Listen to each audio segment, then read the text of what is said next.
آپ کو پتہ ہے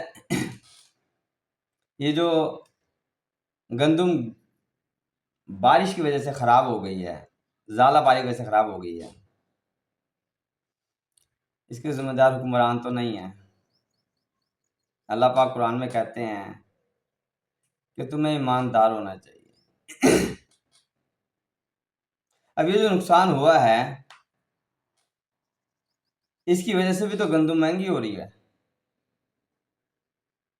اگر میری اوسط آنی تھی، فرض کریں ایک مرلہ میں 2 من، اب وہ آ رہی ہے 1.5 من، 1.25 من یا 1 من۔ اب میں کیا کروں گا؟ میں اس کو برابر کرنے کی کوشش کروں گا۔ مہنگائی ہو گئی، کیا یہ حکمرانوں نے کیا؟ یہ بارش حکمران تو نہیں کر سکتے، یہ اللہ کا عذاب ہے۔